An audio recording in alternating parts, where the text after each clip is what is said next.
Good morning and welcome to the second week of onboarding training. My name is Miranda Martin and I am along with my compadres here this morning. I'm Direct Asymmetry in the Ryan Miller Puckett Wayland hierarchy, and really excited to share this information with you along with the expert in what we're going to talk about today, Mr. John Ziller. How's it going there? Good morning, Madam. I'm so good, pal. Yes, super excited to be doing this one. I'm John Ziller. Direct to Carl Miller. Actually, I guess direct to Symmetry Finance Group, but still direct to my buddy Carl Miller. Under the Ryan Miller, Rob Puckett, Marshall Wayland hierarchy.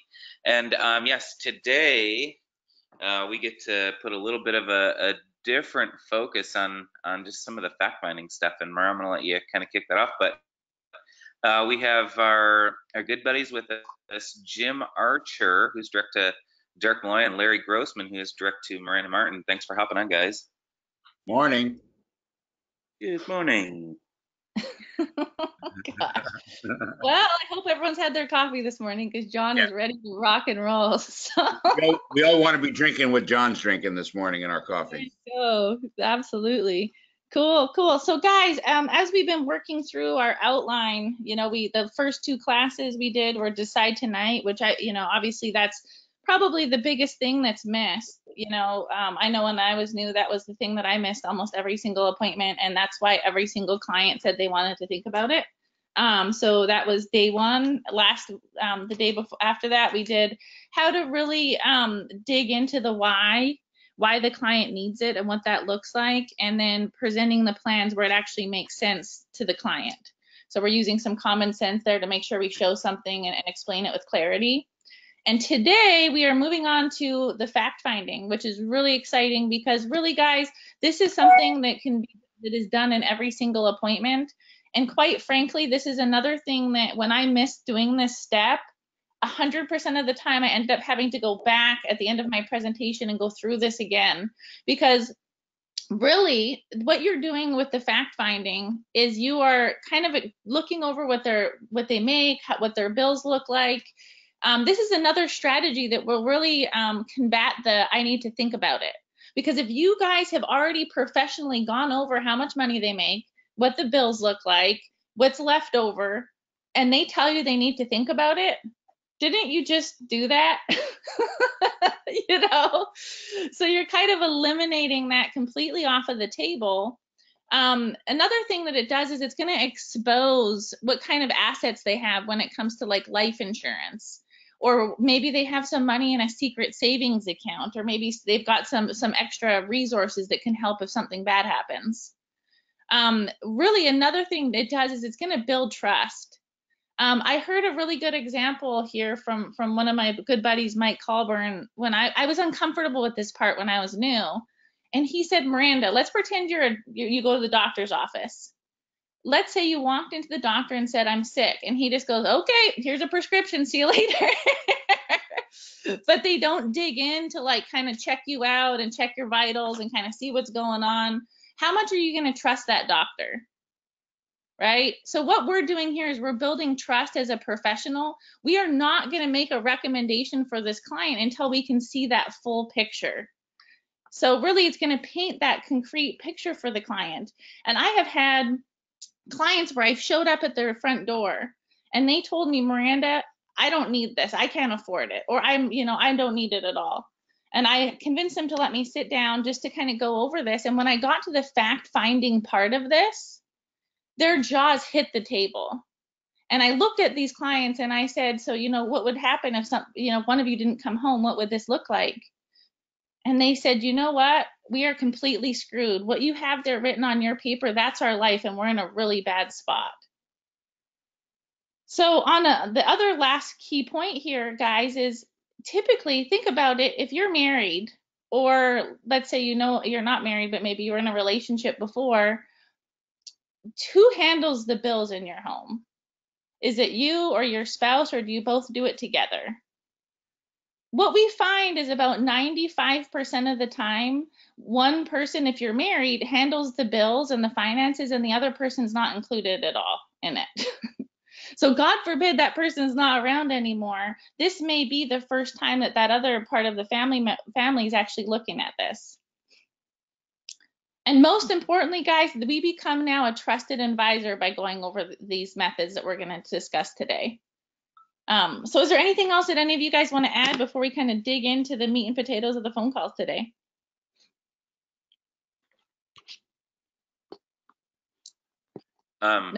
Yeah, I was just waiting to give Jim and Larry a second, but yeah.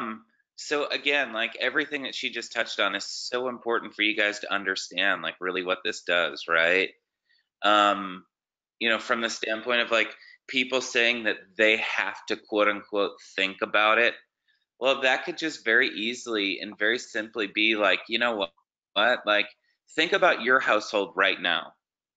Have you ever sat down with your wife or your husband or your significant other, and had like that conversation where you guys went through line item by line item exactly what each and every bill is, right? Like, for example, in my household, my wife knows that, okay, yeah, we have 2 car payments. She knows that we have an insurance payment. She knows that there's a ComEd bill. She knows that there's a water bill. She knows that there's a trash bill. She knows that there's a cable bill. But she doesn't know about all the credit card and what the credit card bill looks like. She knows kind of what the mortgage is, but line item by line item, her and I have never, ever, ever sat down and went line item by line item exactly what something costs. So if her and I were approached by something of this nature, she might have that uneasy feeling looking at $125 a month for her and another $175 a month for me, right? She might have this uneasy feeling of, holy cow, that's $300 a month. You know, when I go to the grocery store, he rips my head off about spending $250, right? That's just specifically for our family. And I do, like, when she goes out there and like overly spends, I'm like, what are you doing? What did we buy? So in her mind, seeing $300 a month, and she can relate that to the grocery bill that I freak out on, well, she might say, you know, this is something that we got to talk about because we don't know if it's in the cards. We don't know if it's in the budget. Or she might not even say that we don't know if it's in the budget. But that might be just a private conversation that she wants to have with me to really figure out, decide, and discuss if it's in the budget. So what this really does is it just kind of puts it out on paper, and it puts both of their heart and mind at ease, saying, look, guys, here's your discretionary income. Here's what you have left over. So it makes it so much easier for them to be able to make that decision instead of saying that they need to think about it due to the financial aspect. And it really does put them both on the same page, because I got to be honest, 90+% of the people that we sit with do not go through this process ever. Larry Grossman, have you and your wife ever sat down line item by line item, penny by penny, and discussed exactly what things cost? Or do one of you just let the other person kind of handle it, and the other person just kind of ducks their head in the sand, so to speak? I handle it. We do not talk about it. My situation is probably just like yours. In fact, I'm happy to hear that I'm not the only one who says, honey, do we need to spend so much in the grocery store? Yeah, same deal. I mean, in fact, I'm so anal, I have all my bills on an Excel spreadsheet, but that wouldn't surprise Miranda, right? So it's like I keep track of them every single month, and June knows we have them all, but she has no idea. Right, exactly. And so again, that's so common, it's not even funny that just one person just kind of handles it. And so again, it's so important that we don't skip any steps, and this is something that I would just highly recommend that you go through each and every time, and you'll get more and more and more comfortable with it. You know, it's funny is that Carl and I, when we were running the field kind of together in the beginning, Carl's like, John, what in the heck are you doing? Right? Because I would go into the homes, and I was helping out a very high percentage of the families that I'd sit with. He knew that I had 4 appointments that day, and I was walking out with 3 or 4 applications, right? 4 or 5 applications. Like, how are you doing this? And so we went through my entire presentation with him, and I talked about the fact finding. That was one of the things that he wasn't doing. We talked about digging deep into their why. We talked about all the other steps of the presentation. We even talked about this one, but it really didn't sink in until I actually kind of went over it with him step by step, and he got it. And once he got this part of it, he went from helping out 3, 4, 5 out of 10 to, I wish I remembered the exact number, but I remember before he exited the field, Carl went like 32 out of 34 families that he sat with. It could be somewhere in that neighborhood, and Carl, I'm sadly mistaken there. Please shoot me a text, but I think it was right there. And once he had his aha moment with the fact finding. So I believe that this is just such a powerful point for everyone to kind of do, not skip any of these steps.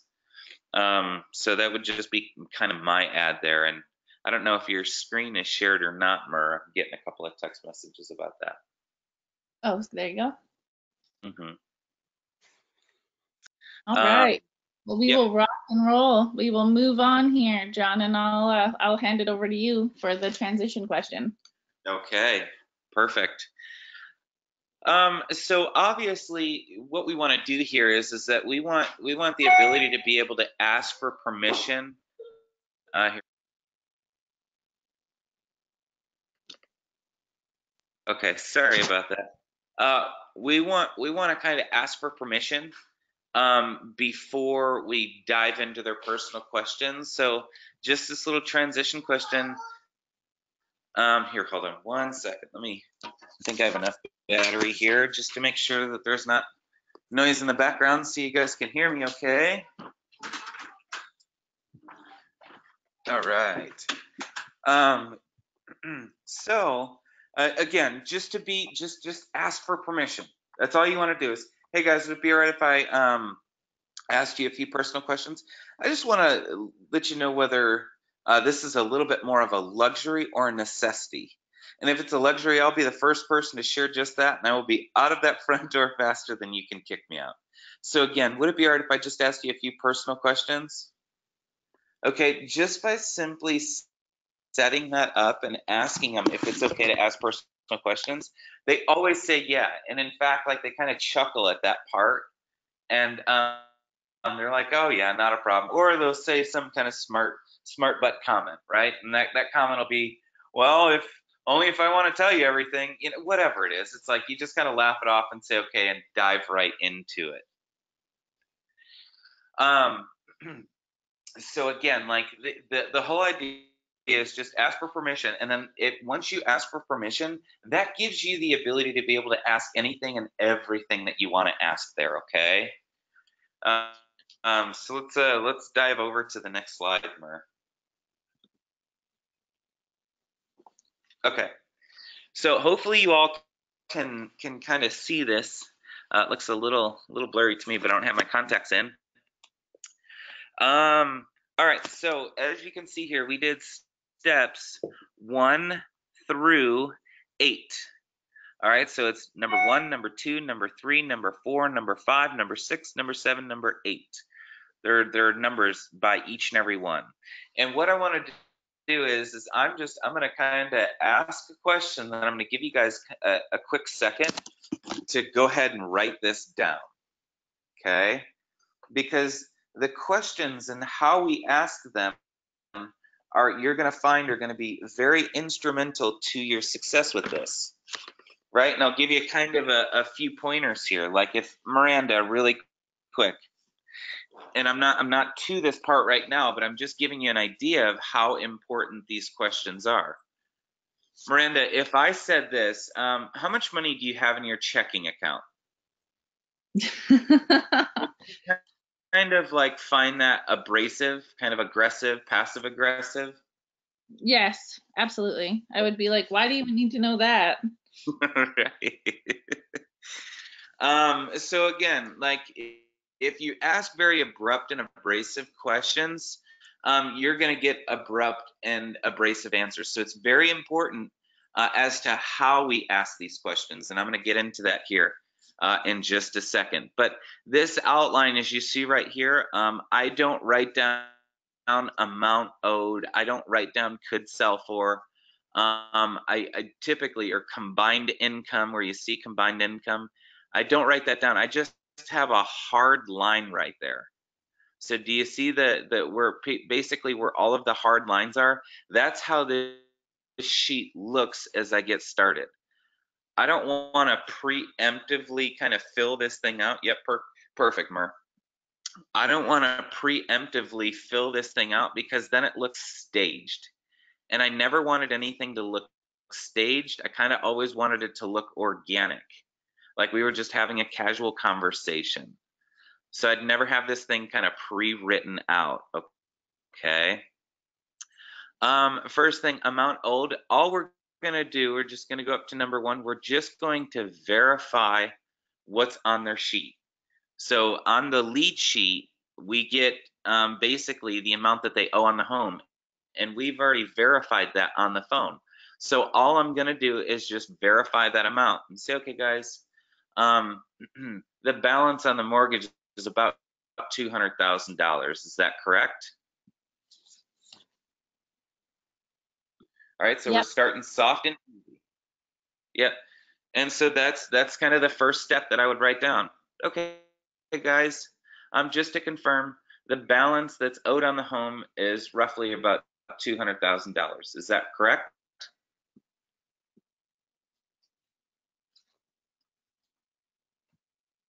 And remember, I'm going to give you a second just to write this down. And guys, this sheet might look extremely foreign right now, but I promise you this, it will all come together. And this is designed to change your posture immediately. Once you really understand this sheet and what we're doing and kind of the method to the madness behind it, you will exude all kinds of confidence once you really get all of the facts. All right, so you get that, you write that down. So the second question that we're going to ask, again, strategically asking the question, if you had to put it on the market tomorrow, what do you think it would sell for? If you had to put your home on the market tomorrow, what do you think it would sell for? I'll give you guys a second to write that down.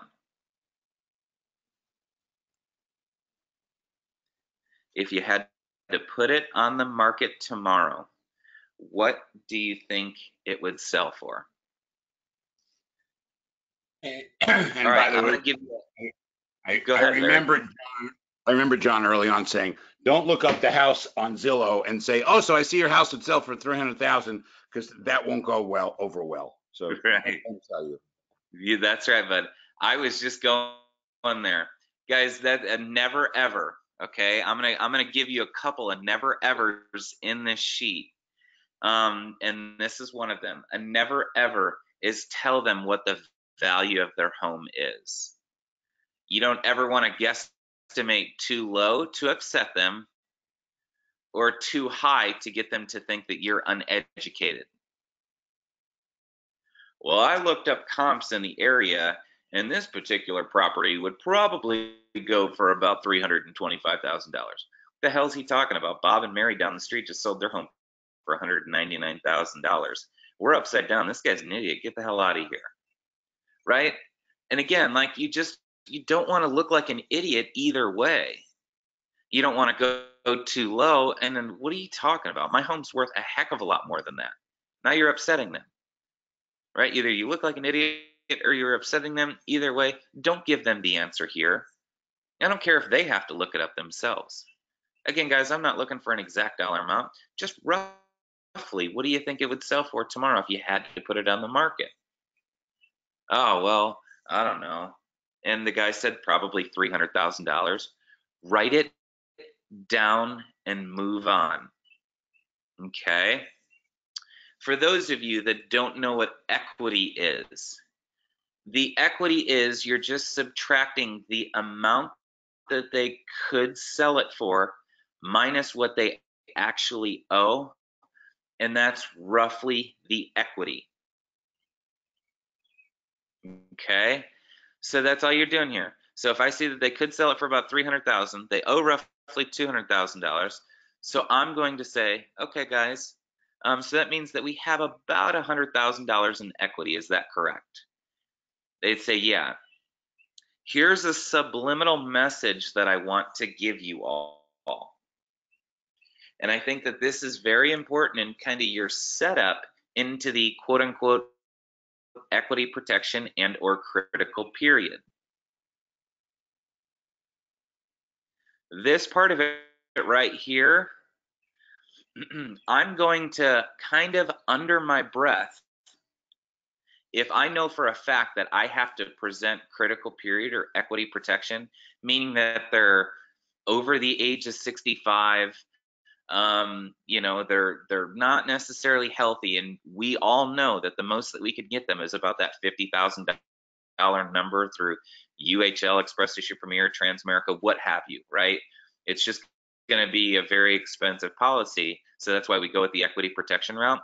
I'm going to circle this multiple times and kind of under my breath so they can hear me. I'm going to say, whew, okay, at the bare bones minimum, we got to make sure we're at least protecting this. Okay, I'm not really making a statement at them. I'm kind of just looking down at the piece of paper, circling it multiple times, and making a point to just make sure that they hear me. It's just a little subliminal message that I want to kind of plant a seed in the back of their mind right now. And that's all I'm going to do. I'm just going to circle it multiple times to make sure that they're putting a focus on it, to say, oh, at the bare bones minimum, we want to at least make sure that we're protecting this. And really don't look for confirmation. Don't do anything there. Just make that statement and kind of move on. All right. Here's another never ever. Okay. Never ever react to their income. I'm gonna give you two things right now, okay? So here's something that's very important, is the way that we ask this question. All right, Miranda, I'm gonna pick on you again, okay? So Miranda, if I said this, how much money do you make a month?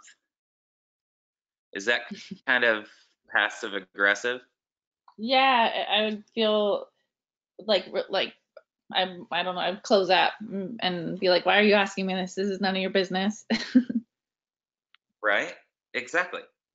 But Miranda, if I kind of pointed it and guided it and directed it to your death, because that's what we're here today for, and I said, okay, Miranda, if you didn't come home tomorrow, how much money every month would stop coming into the checking account on your behalf?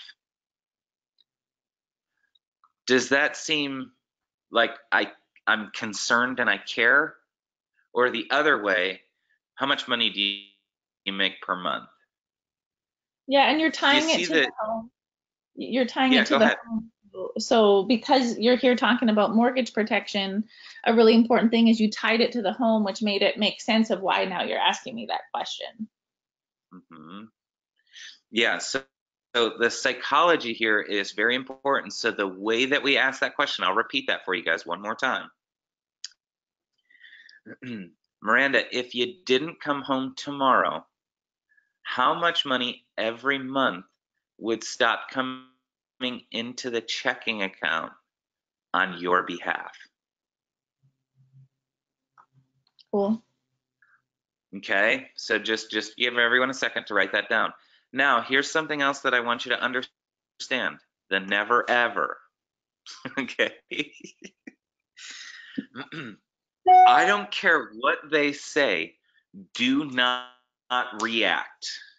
If they say $1,200, don't go, that's it? No. I didn't say a week. I said a month, right? Just do not react to whatever they tell you. Okay, if they say $70,000 a month, you make a lot of money, right? How can I do what you do? right? Be a professional. And one way that I have found, if I need to verify their income, I'm going to kind of repeat it out loud. And here's what I mean when I say that. I'm going to write this down and repeat it out loud. So if I say, okay, Miranda, if you didn't come home yesterday, how much money every month would stop coming into the checking account on your behalf? And Miranda says $20,000, for example. I'm not going to react, but the way that I'm going to confirm that she heard me, I'm just going to write it down and say, okay, so $20,000 a month. That's how you do that. That's how you can do your temperature check to verify that they heard you what you make per month. Okay, because I've had people do that where they'll say, I ask them that question, they say, I think it's about 50 grand. I didn't react. I stayed being a professional, and I said, okay, $50,000 a month. And they'll say, oh, no, that's not a month. That's a year. I'll say, okay, not a problem. And then I just correct it and move on. Okay, so that's how you can do your temperature check to confirm, only if you need to, right? But if they fall in range with what you see is comfortable. I walked into a lady's house, a kitty nut trailer park, right? Literally looked over at the linoleum floor and it looked like the dog had chewed all the way down to the dirt in front of the stove. There was like a mound of dirt coming out. And that's what she did. She said that she made about $30,000 a month. Now I could have reacted and I could have looked at the linoleum floor and been like, there ain't no way in hell you make $30,000 a month. Look at that floor right there. Right? All I did was just confirm it by exactly how I told you. Okay, so $30,000 a month. Oh, no, honey, I don't make the not with all these damn kids, right? And so she corrected me. And that's what they'll do. So anyway, if there is a spouse, in this particular scenario on this sheet, this is actually a live sheet that came from a home. All I do if there's a spouse with this particular scenario, I do not repeat the question. So as you see, number 4 is his income. Now we're moving on to number 5 and her income. All I look at her and say, same question.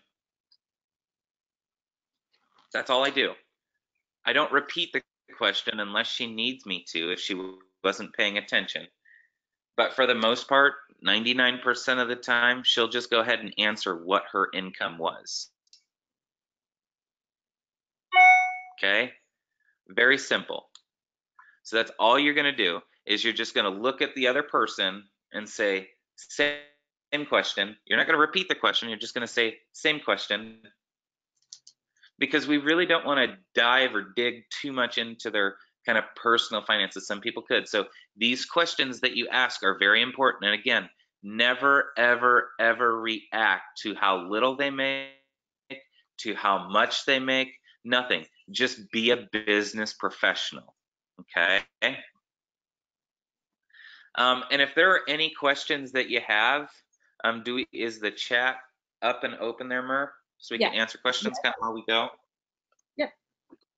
Okay, perfect. And so guys, if you have any questions while we're drumming through this, please feel free to ask any so we can make sure that you guys are as clear as possible. But again, I think that these first 5 are pretty simple and pretty straightforward. Okay, so we move on to number 6, combined income. All we're doing is we're just taking his income plus her income and we're combining the income, and I'm putting that right there. Again, I'm not writing out, so far out of the first 6, I'm not writing down amount owed. I'm not writing down could sell for. I will probably write down the equity. I'm not writing down the word that says his income, nor am I writing down the words that say her income, and I'm not definitely writing down combined income. Okay, because if we put that down as quote unquote income, oops.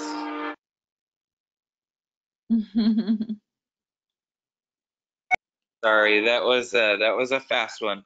The one-a-day train. So I'm not writing down income because that's not how we want them to perceive, because this is what we just got done telling them, is that this is really loss of income, right? And so definitely don't write down his income, her income, or combined income. Just write down the dollar amounts, okay? All right. So as you can see, the combined income, and then now you see the hard line right there as well. So now that kind of separates what we're getting ready to get into next. So now, So as John, you can see here, there's a couple yeah, questions in go the ahead. sidebar. The first one is, if let's say the wife doesn't make anything and they stay at home, do you put 0? And I would say yes. Let's put down what doesn't, you know, what would you Yeah, say? yeah. What I do there is, I'm gonna put I'll just kind of preference like what she does. So, um, work from home, and I'll just write down work from home, right? Or stay at home mom, or I like, yeah, you put a 0, but then like kind of make sure that you're not diluting that, if that makes sense. I don't know if I just clarified that. What you don't want to do is say, oh, okay, you add no value to the home.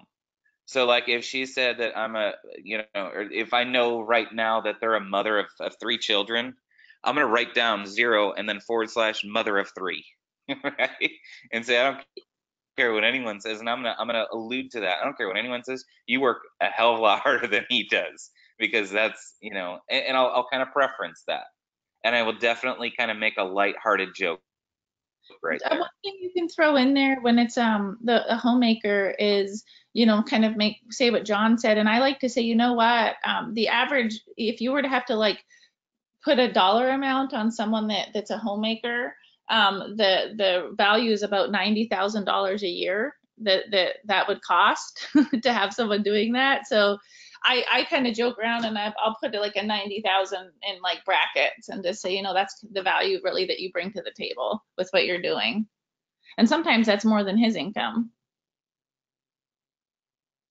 And it's really good to do that, Miranda, because you can allude to that, like when it comes down to writing a policy on her, right? So even if she doesn't add any like monetary income or discretionary income, what have you, like she's still worth something in that particular scenario. Because now how is he going to get the kids to and from school, right? How is he going to get the kids to and from baseball practice, soccer practice, cheerleading, football? What is his work-life balance now going to look like that she's not there to pick up the pieces, to orchestrate everything? Are the kids just going to do nothing? How much is daycare going to cost, right? And so there's, what are you going to do about the clean house, right? What are you going to do about dinners? What are you going to do about meals? Are you guys going to eat out all the time? Or do you think that you're going to have time to come home, cook, right? And so you can literally talk about all of that at the end. And it's something that I was never shy about. So I do like that idea of maybe even writing down exactly what you just said. It's funny is that the average stay-at-home mom, the value that they bring to the table, if they had to replace everything, it would cost about $90,000 a year on average. So And definitely, go ahead. I have another question. It says, if you have a single person, do you do this exact same thing, correct? Yes. Yes, yes, yes. You never, ever, ever, ever skip steps, because what we're going to do there is we're just going to eliminate her income or that other income. And then we can now resort to, you make $7,000 a month. If you got, like Miranda, like we talked about, you're a realtor, right? You were driving and you got into a really bad accident. You weren't able to work for 3 or 4 months. Who pays your bills? Because what I'm seeing right here is you have $4,500 a month in bills. You're not going to be making any money. We don't have a lot of money in savings. Who's going to pay your bills? Well, boom. Yeah. Now we're going to bring up a whole other set. So yeah, absolutely. I don't care if I'm sitting with a single person, it doesn't matter. I'm always, always, always doing this sheet, and I'm always going to do it in the exact same format. And I have one more question. What do you say if they don't refuse to give you their personal information? I don't think you have to worry about that if you're setting it up properly. So would it be all right if I ask you a few personal questions? I want to let you know whether this is a little bit more of a luxury or a necessity, right? You're on their side right now. And they want to find out too if it's a luxury or a necessity. I'm telling you, guys, you really shouldn't have a problem if you set it up properly. Now, if you don't set it up properly and you run into this, I'm the type of person to where I am so structured when it comes to this in-home process that if I can't get the information out of them, I don't move forward. I just don't. I will not move forward, meaning I'm not going to skip this step and then jump right into showing quotes. I need to get those micro commitments that we talked about in the last training or two. I think it was the first one that we did on this week 2 training, is I need to get all of those micro commitments, because I know that if I don't get those micro commitments, and this is a big step after this one, I'm going to get that micro commitment, that if I can't get it, I'm dead in the water, and I'm doing the family a disservice. So I'm going to try. So let's say that we're getting to the point to where, you know, I allude to that question of, hey man, look, if you didn't come home yesterday, you know, how much money every month would stop coming into the checking account on your behalf? You mean, how much do I make? Yeah, that's fine. Oh, what do you need to know that for? Well, just like I said, we're doing kind of a risk assessment of your guys' entire budget, and really what your situation would look like if you didn't come home. And so I need to know all of the facts to be able to let you know whether this is a luxury or a necessity. Well, I'm not going to give you that. I understand, man, that this is a little bit more on the personal side of things. But if you could do me a favor, just kind of help appease this so I can truly assess the situation to the best of my ability. I've been doing this a long time, and I promise I do not mind telling you that this is a luxury if that's exactly what it is. And John, Well, I want to make sure that we didn't skate over something that you just said, because I know this message came from Beverly, but I had the same issue where when I was new, I had some people kind of tell me that they didn't want to do this with me, and what John said was just so spot on. If you do the intro the way that he's training you to do it, 99% of people are going to do it. For me, I was doing it the wrong way, and that's why I was having people get pissed off. So, and not want to do it. So yeah, that's all. I just want to make sure you didn't skate over that. It's so true. Can I also comment? Can I also comment real fast here? This is more of a positioning thing than any. A long time ago, when I started off on Wall Street as a stockbroker in my 20s, I had a real conflict in my head because I didn't have much money in my back pocket, but I was meeting with people that were fairly well-to-do, and there was a conflict. And I know that my confidence wasn't really there. And whenever we would talk about how much money they had and where it was and talk about their investments, I would be uncomfortable. Once I got past it and realized that I needed to get my head in the right spot, and I came across confident, that problem went away. Now today, fast forward to this, I have no issue dealing with people that are very well-to-do. So if they make, $1 million a month, I could care less. So it's really your head that you got to get in the right spot when you go in there with, presenting with power and not being fazed by it. So that you got to work on more than anything, because you get what you expect. And if you go in uncomfortable, you're going to get an uncomfortable response. Cool. Right. If you act weird, they're going to be weird. Right? And Miranda, can you hear me okay? Yeah, you sound good. Yeah, you're good. Okay.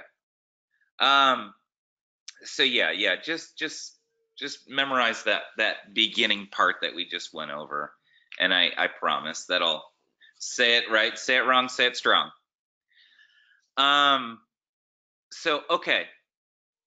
Now we're at the combined income, and now what we're going to do here is you should have already gotten the mortgage payment, right? We get that over the phone. And so all we're going to do is just verify that. So, okay, guys, I know that when I had originally asked you, said that the mortgage payment was right around $1,800 $1,800 a month. Is that still correct? Yep. Okay. And write that down. Write down $1,800 and then mortgage payment. All right. And then I'm going to ask all of these questions.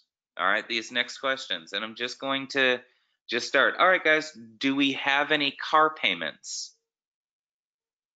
And they said, yes, we do. Okay. What does that run you per month? What do the cars run you per month? Oh, he said it was about $600. All right. How about your utilities?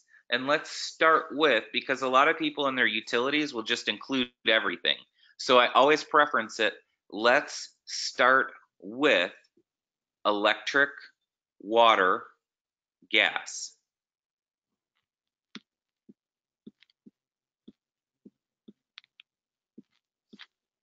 Yep.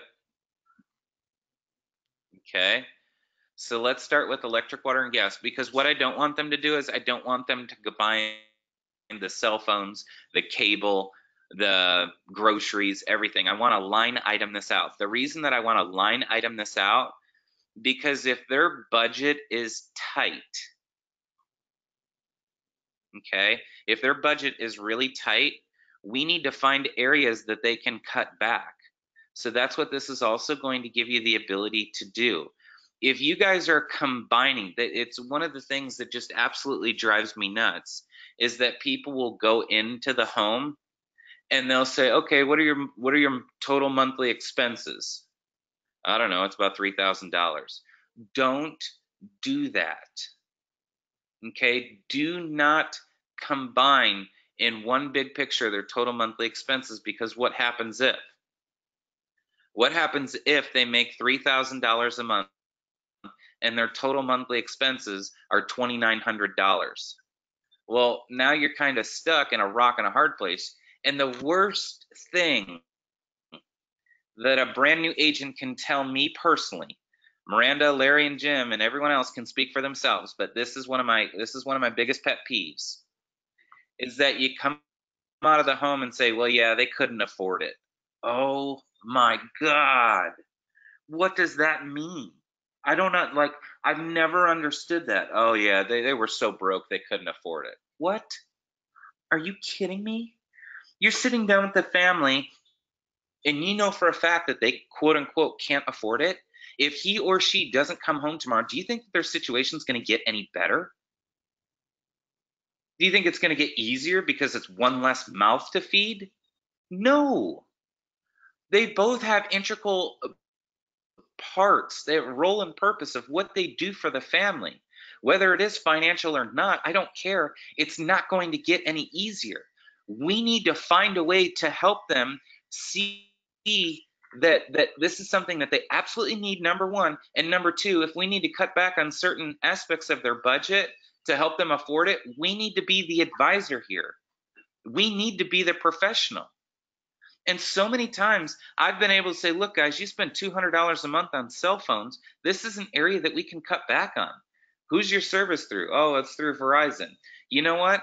T-Mobile has a family plan right now that you can get all 5 of your kids, you know, or all you and your kids, all 5 of you, on a family plan that's $100 a month. The only thing is that you're going to have to make some small sacrifices and say, look, guys, you each get 2 gigabytes per month. That's it.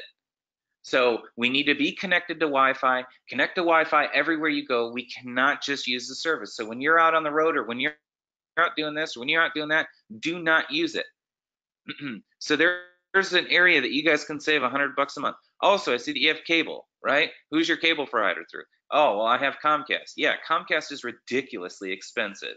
There's a company out there called MetroNet, right? And MetroNet, instead of it being $200 a month, guys, we can scale that back and you could spend another $100 a month. So now we freed up $200 a month. All you have to do is just make some small sacrifices. You can't watch HBO, you can't watch Stars, you can't watch Skinamax, you can't watch this, you can't watch that. Are you okay with that, to ensure that your family's going to be just fine if, God forbid, one of you don't come home? Yeah, and I've had people literally call me 2 days after I left the appointment. John, I'm calling you from my new phone. That's great.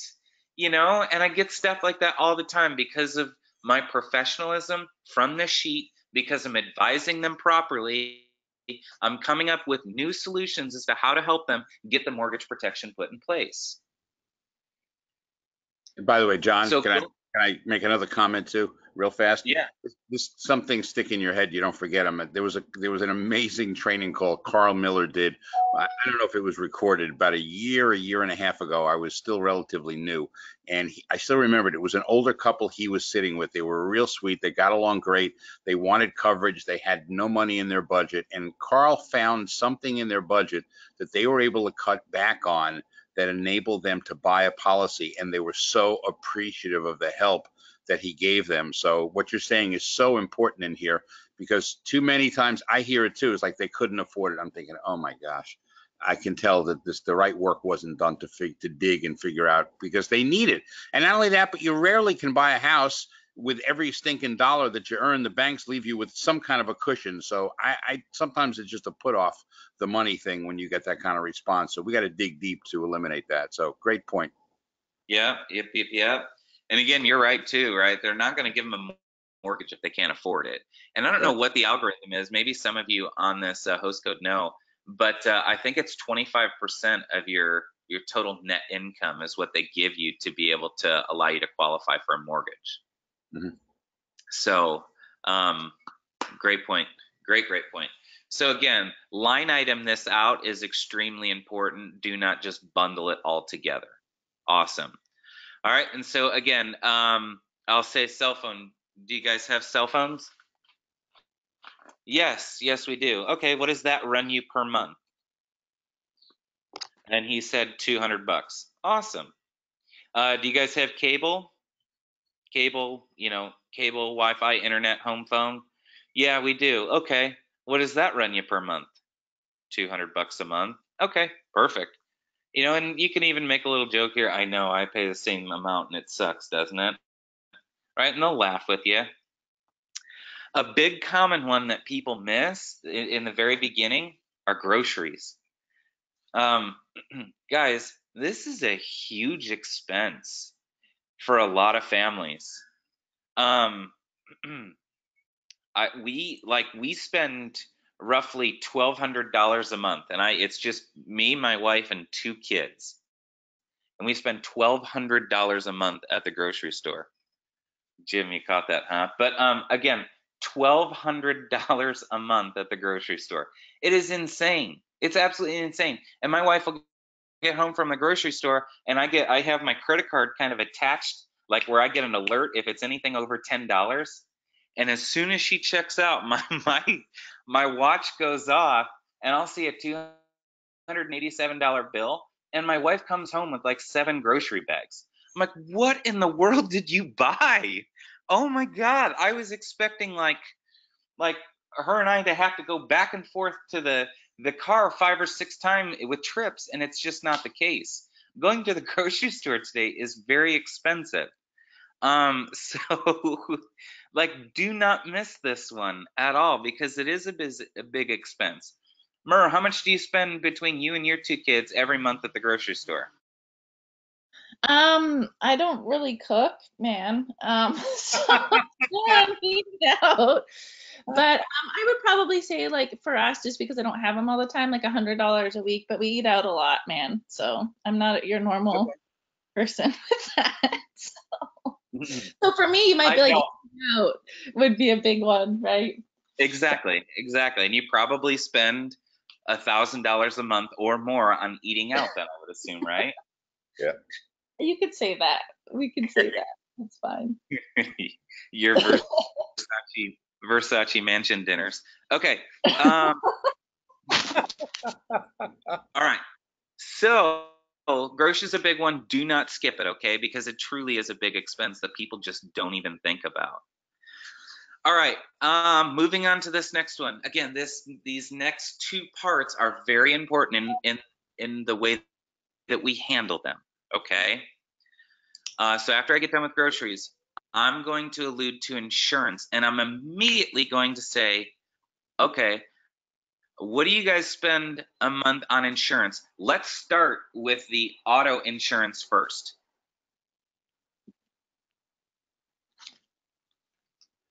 It's very, very, very important that you do that, and I'm going to tell you why in just a second. Okay.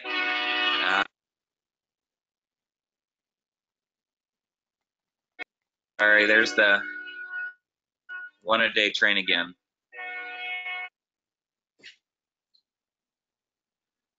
Okay. All right, so insurance. We're going to start with the auto first.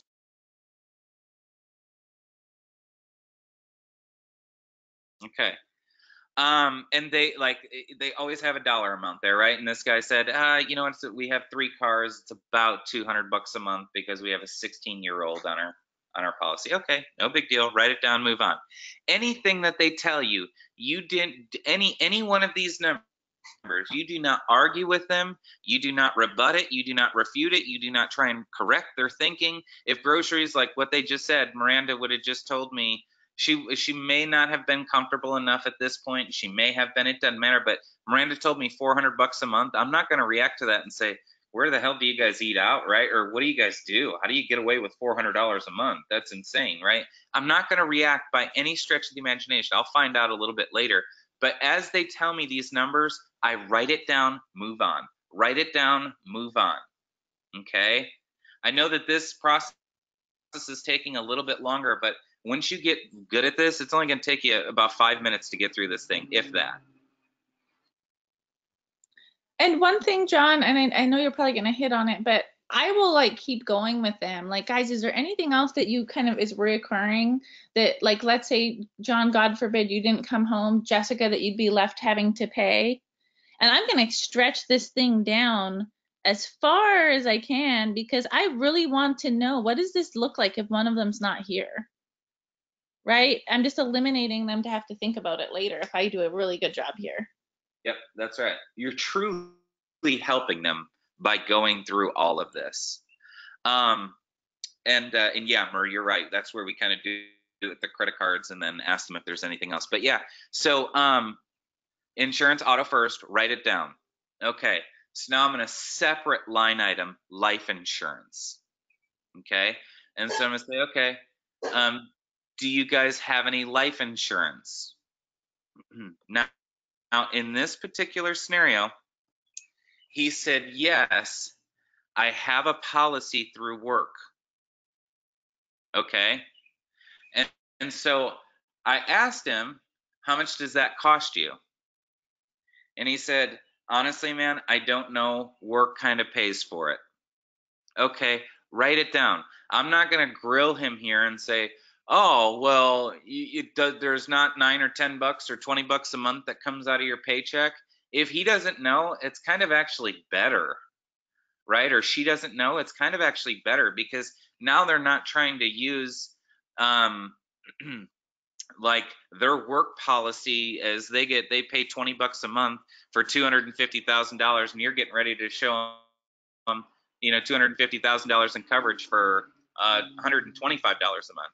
So if they don't know, don't grill them and move on. If they know the dollar amount, that's fine too. It doesn't matter either way.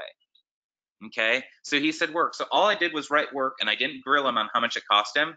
And now the way that we handle this next is extremely important. Guys, I was sitting with people that had $500,000, $1 million in coverage, $2 million in coverage, and I was always nervous and worried about that. I'm like, what the heck? Like, why do all of these people have so much in coverage? Well, and so because I was worried about it, it actually became an issue. Once I quit worrying about it, it was no longer an issue. And so this is I think one of the biggest integral parts, that if you're sitting with families that have a lot of coverage already, like, don't worry about it. I want to help your mindset with this process right here in 2 different ways. Number 1, if they have life insurance already, i.e. 250,000, $500,000, $1 million, I don't care whether they have it through work or what have you, it doesn't matter. If they have coverage already, you like sitting with those type of people. Why? Because they understand the importance of coverage and what it does for their family. They're educated already about this process. So I love sitting with it because they understand the importance of coverage and they don't mind going out and getting more. So I love sitting with families that already have coverage in place.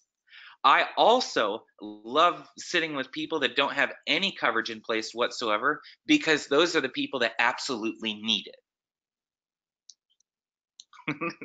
Do you see how I'm tricking my mind by saying, I don't care whether they have it or they don't, I'm excited either way.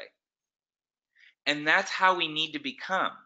So many people in the beginning of their career here within Symmetry Financial Group, they'll get into a home and someone has $100,000 or $200,000 and they crack immediately under the pressure and try and go ahead and compare prices to what they already have.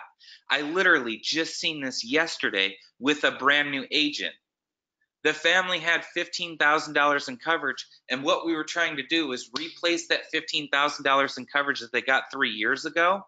It's never going to happen. We're not going to beat it.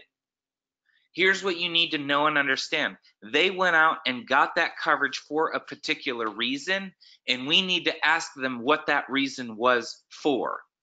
And this is the perfect area where we can eat up that insurance and place it into a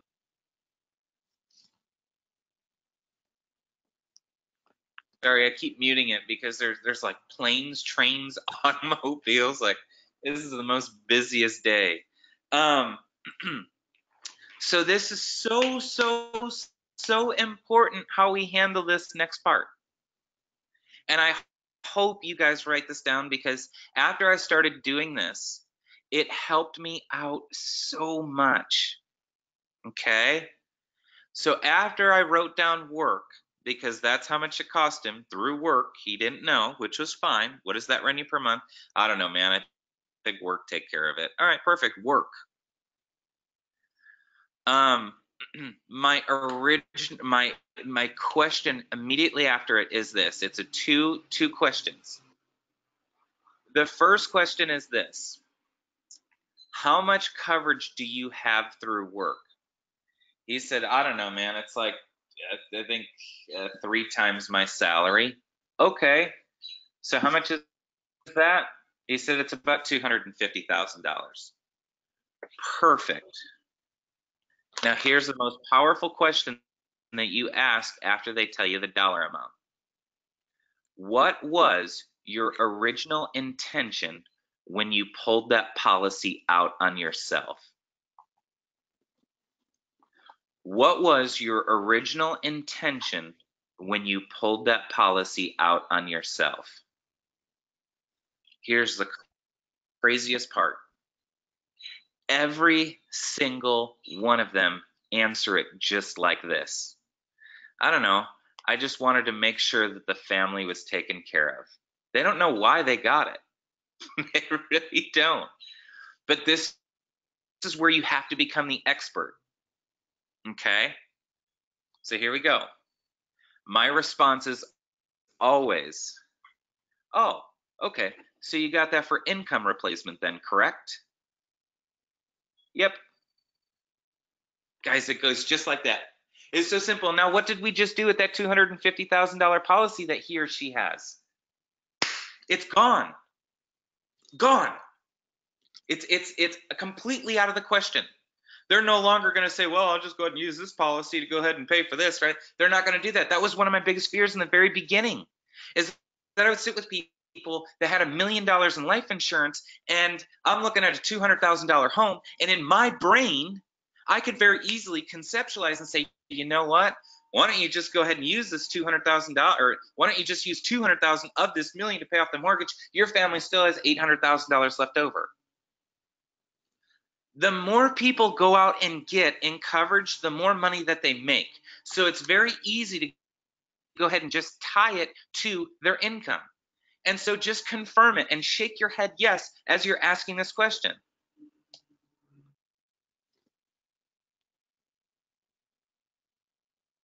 Hopefully that makes sense. So I'm going to replay that scenario one more time. All right, so life insurance. Do we have any life insurance? Yes, we do. We have a policy through work. Okay, what does that run you per month? Oh, I don't know, man. Work takes care of that. All right, so I write down work. How much in coverage do you have through work? I don't know. It's about $250,000. Okay. What was your original intention when you pulled that policy out on yourself? I don't know, man. I just wanted to make sure that the family was taken care of. Oh, okay. So you got that for income replacement then, correct? Yeah, that's right.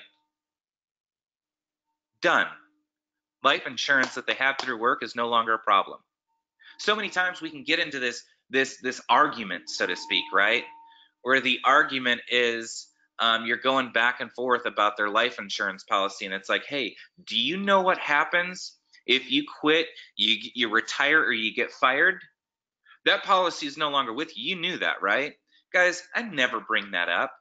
People are so excited to get the coverage for their family. Why dilute what they went out and did for their family? Why not just be proud? Oh man, you know what? I love hearing that people go out and get their family coverage. Encourage them to, like, by saying that, by being very proud of them, you're encouraging them to get more, that they made the right decision for their family and they should be proud of that. Like, oh, I love seeing when families go out and get their I love seeing when people go out and get their families protected. It just says a lot about who you are as a father or who you are as a leader of the family. Whatever, just like give them kudos, give them props for it. Compliment them for getting it, because all you're doing is you're encouraging that behavior. By complimenting, you're encouraging that behavior. I promise you, it's a step in the right direction if you compliment them. If you're afraid of it, it will raise their insecurity as well. So do not be afraid of it. Miranda, did that whole idea there kind of make sense? No, you're spot on, dude. You're spot on. And one of the things that John, you really kind of made me understand, that took me a while to wrap my head around this, was that them having life insurance. Let's pretend like you have and you will do a better job explaining it, but let's pretend that they have $500,000 of life insurance already, right? And you just said something that was really important. The more life insurance they have, the more money they typically make. So let's pretend that this client has $500,000 of life insurance and you make $100,000 a year. How many years is that going to last your family for income replacement?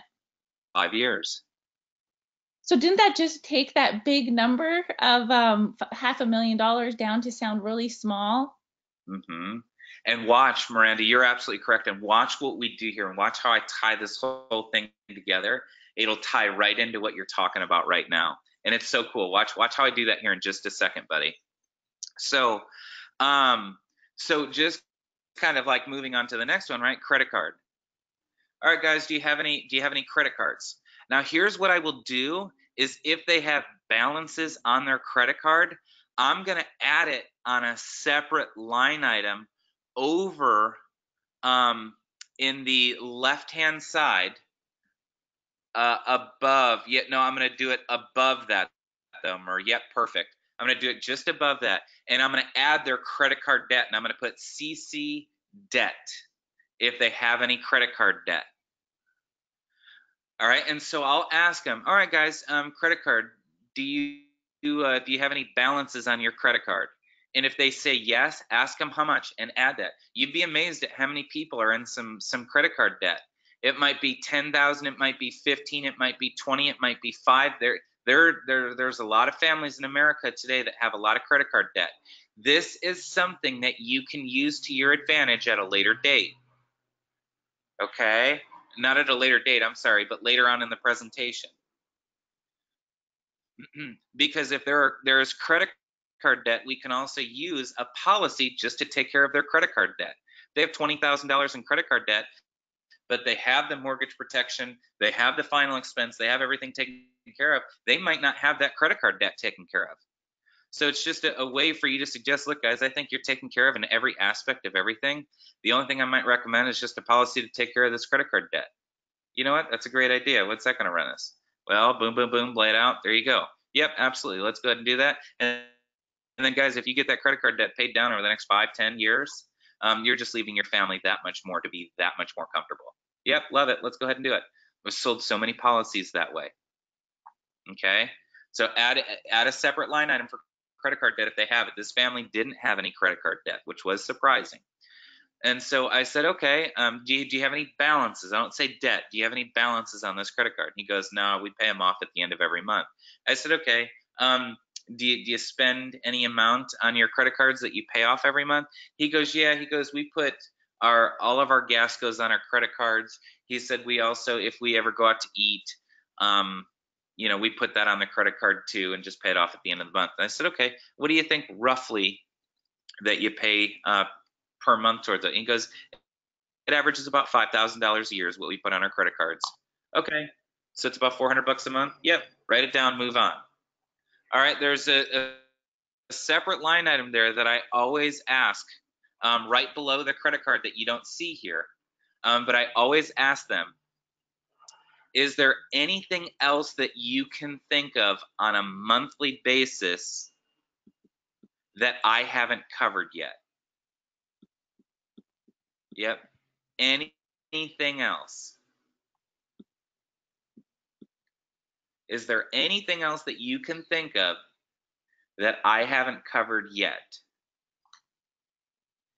And a lot of the times they'll come up with like college tuition payments, either for their kids, or they'll come up with their school loan.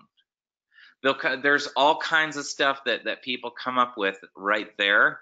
So make sure that you ask that. Is there anything else that you can think of from a monthly basis standpoint that I haven't covered yet? Always ask that, because you'd be amazed at what kind of comes out of the woodwork. And you can even give them some ideas. I know a lot of people have school loans that they're still paying on, that they're going to pay on for the next 20 years. I know people have kids in college and they're helping chip towards, you know, stuff like that. They're giving them a monthly stipend. Is there anything else that you can think of that I haven't covered yet? Yep, write it down and then boom, right? Or if no, move on. Say, okay. All right, and what you're going to do is you're going to hardline calculate this. I'm pretty good at math, so I don't need a calculator, but pull your phone out, pull the calculator out and calculate this up really quick. 1,800 plus 600 is 2,400 plus 300, 2,700 plus 200, 29, 31, 39, 41, right? Plus 400 is $4,500. So I'm going to write down their total and I'm going to hardline. And you could put total monthly expenses. All right, and even though I didn't write down monthly expenses, that's probably what I would do there, Mer, is 4,500 total, and then just write down monthly expenses. Okay, so 4,500 was their total monthly expenses. Write that down and then hardline it so they can see it. Now, what I'm going to do here is I'm going to take their combined income right there, right the number that's right next to number 6, and I'm going to subtract it from their total monthly expenses. And so if I take 9,000 minus 4,500, their income minus their total, they're left with $4,500 per month. Okay, and I'm going to make sure that I circle that one so they can see it. And I'm not going to write take income minus total. I'm going to write down $4,500 a month is roughly what you're left over with. And now, if their total monthly expenses were $5,000, and then I would write down their total monthly expenses at $5,000, I'm going to write down the 9,000 minus the 5,000. I'm going to write down $4,000, and I'm going to circle that number. And I'm going to say, okay, give or take, that's about what you guys have left over. Give or take, that's what you guys have about left over. All right. Now we move on. We're just going to leave that right there for just a second. Now we're going to move on. Here's something that you have to do, because this is where it can get sticky. You have to prepare their mind for what you're getting ready to ask them. So I'm going to look down at my piece of paper, and I'm going to write this down and say it out loud. So we're referring to number 8 right now. Okay, so we're referring to number 8. So I'm going to write this down. checking, savings, 401k, IRA. Now I'm going to do that and I'm going to write it down just like that. I'm going to look at the piece of paper and I'm going to say it out loud. What we're doing here is we're preparing their mind for what we're getting ready to ask them. You got to make sure that you do this. I've tried it without doing it, and you'll bump into, well, what do you need to know that for, right? You've got to prepare their mind. So you just prepare their mind simply by looking down at this piece of paper and writing it out loud. So checking, savings, and I'm saying it just like that to the piece of paper as I'm writing it down. Checking, saving, 401k, IRA. All right, let's go over a never ever. Miranda, if Yeah. I asked you this, Miranda, how much money do you have in your checking account? Yep. Is that aggressive? Yeah. Okay. Or what's better? Checking. Okay. Do we keep anything meaningful in our checking account, or is it more of a rolling average? Which sounds better, Mer? The first one or the second one? The second one, more of a rolling average. You're being less intrusive. Less intrusive, and if they don't want to tell me, I'm giving them the way out. So if they don't want to tell me how much money is in their checking account, I'm giving them the way out by saying, or is it more of a rolling average? So I hope you guys all write that down. Checking, do you keep anything meaningful in there, or is it more of a rolling average? Checking, do you keep anything meaningful in there, or is it more of a rolling average? Okay, because here's what's going to happen. If you ask them, how much do you keep in your checking account? Well, you know what? You don't need to know that. That's none of your business. If you get into that with them, you've now turned them off and you've killed all trust that you've built to this point. Be very careful as to how you ask that question. And I would ask it the same way that I just shared with you guys. Checking, do you keep anything meaningful in there, or is it more of a rolling average? And this guy said, it's more of a rolling average. Okay, savings, and I'm going to ask the exact same question. Savings, do you keep anything meaningful in there, or is that more of a rolling average? He goes, no, we keep about $5,000 in our savings account. Okay, write it down and move on. Again, if checking, there no checking or savings, do not give a reaction to whatever dollar amount they say. If he goes savings, I don't know, man, let me look. Oh, I have about 47 bucks in there. That's it? 47 bucks? What are you doing? You make $9 grand a month. How do you only have $47 in there? Don't do that, right? Or even on the flip side of that coin, if they have $1 million in their savings account, holy cow, you're a millionaire, right? Don't do that. Give zero reactions to this whatsoever. Write it down, move on, be a professional. Okay. 401k. Do you guys have one of those? And he goes, yeah, man, I started my new job about 5 years ago, and the last time I looked, there was about $20,000 in there. Okay, write it down, move on. And then with her income, I might ask her, do you have anything in your 401k? And just get that. And then I just put like a / and then I'll write another space for hers, for her 401k. Okay. And then IRA. If you guys don't know what an IRA is, it's just an individual retirement account. That's all an IRA is. It's basically a retirement outside of what their work provides. And so I asked him, do you guys have an IRA? And he said no. So put a 0 through, and now I'm done. Guys, we're done. Now, the most important part is your understanding of looking at this piece of paper. Jim, Larry, Miranda, I'll have you guys both kind of open this up for just a second. Looking at this piece of paper, do you see anything that like really doesn't kind of make sense? By looking at their kind of like income, combined income, maybe what they have left over, like, is there anything that kind of throws a red flag or two at you? Yeah, I see something definitely. The guy has about 50 grand a year in excess cash that he has not allocated anywhere, and it's not in his checking or his savings. So what the heck is he doing? You know what I mean? Hmm. That's right. That's exactly right. So what does that tell me?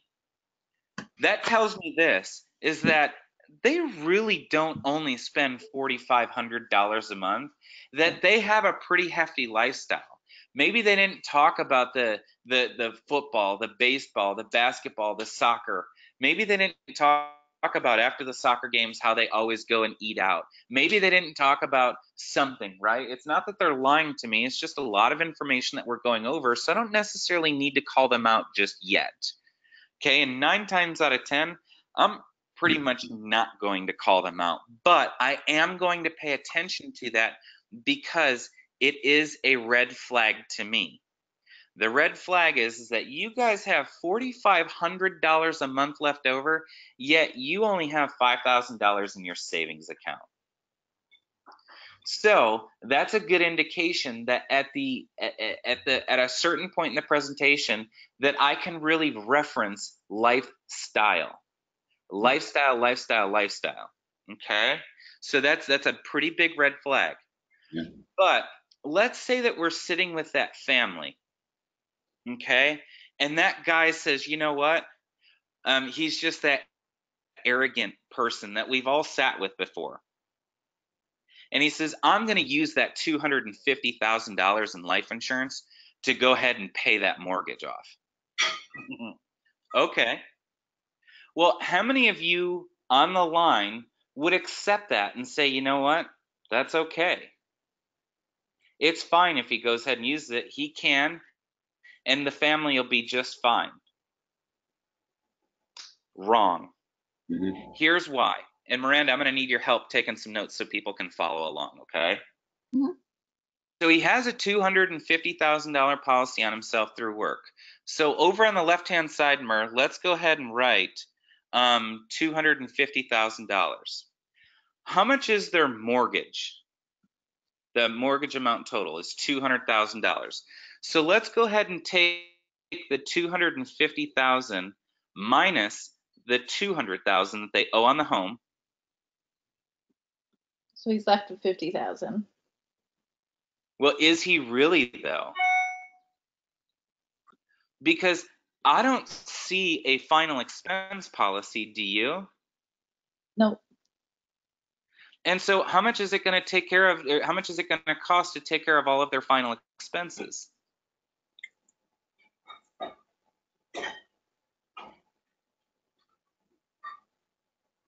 And what's she gonna do now that his income's gone because he's passed away?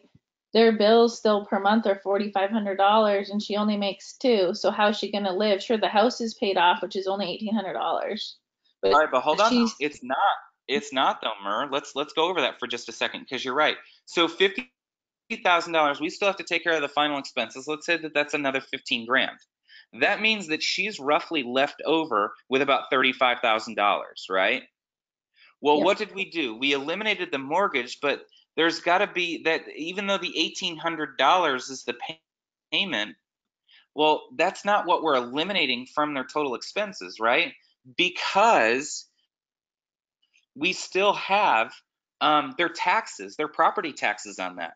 Let's say that they live anywhere outside of Florida, their property taxes are probably going to be, $500 a month, let's just say. So how much are we really eliminating from their total monthly expenses? About $1,300, right?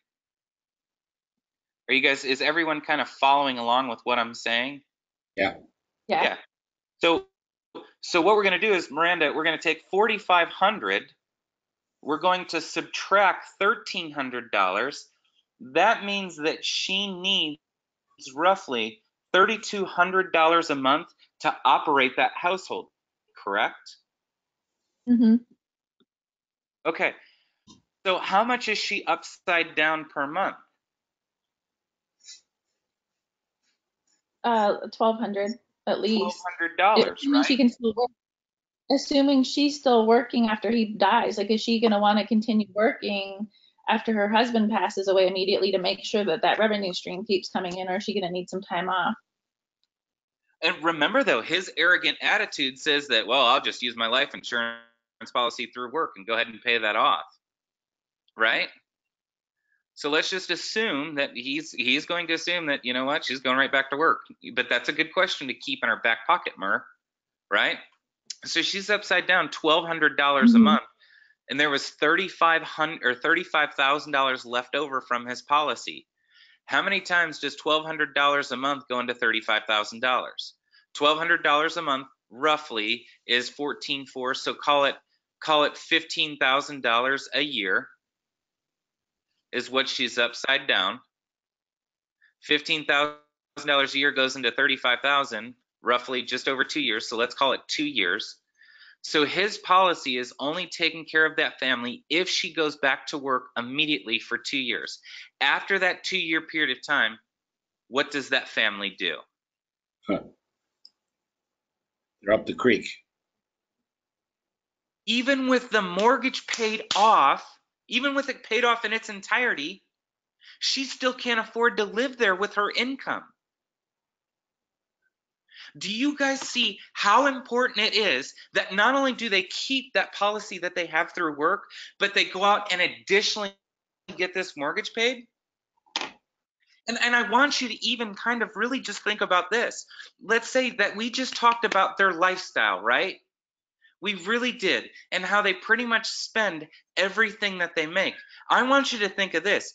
Even if we as the agent got them the $200,000 in coverage and we got the mortgage paid off and she has $250,000 through or that she got from his work, that's going to replace his income. How many years does that replace his income?